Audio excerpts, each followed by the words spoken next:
World Food Day is an international day celebrated every year worldwide to commemorate the founding of the United Nations Food Agricultural Organization.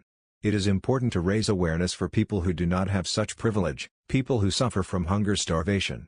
Government and international organizations has an immense part to play in dealing with this problem. In the agricultural space in Nigeria, commodity forms about 70% of the agricultural space.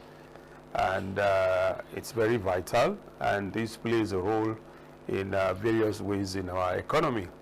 If you look at the economic sector, it contributes to the GDP because a lot of the agricultural commodities that we export contributes to our GDP through the earnings of foreign exchange.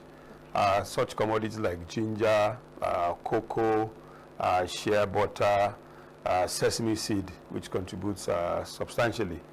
And then again, if we look at rural development, a lot of processing is done at the rural level where the farms are, so that helps to bring development to the rural areas in terms of infrastructure, road, electricity, and so on. Nigeria has the potential to feed her population, Africa and the world at large considering the human and material resources available in the country. The president of the Federation of Agricultural Commodity Associations of Nigeria, Mr. Sheriff Balogun, enumerated the vital role agricultural commodity plays in food security. The role also commodity plays in terms of food security. The main crops that are staple in Nigeria that provides food security for us, such as rice, maize, sorghum, soya, these are all agricultural commodity, and they play a large role in our economy and play a large role in the agro space. He took time to explain hiccups experienced by farmers and urged the government to provide the enabling environment for farmers to operate, especially infrastructural facilities for farmers to thrive. We're engaging with government to ensure that the right policies are put in play, and also the Federation engages with the different commodity associations in trying to fashion out capacity building, trying to provide education, trying to provide extension services through development partners and other stakeholders to enable the farmer get the best, be able to come out with efficient way of production, educate them about post-harvest processing and all of that. So we advocate, and not only with government but the general stakeholders. So those are some of the ways that we're rolling out to, or we've rolled out and are implementing in times to solve some of these problems that are within our purview.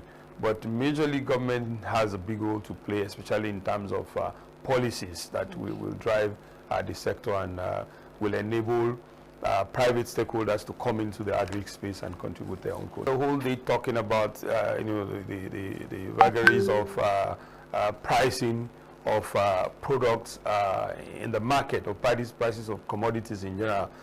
This is driven by so many factors, not just even the farmers themselves, not about even primarily the price of the product.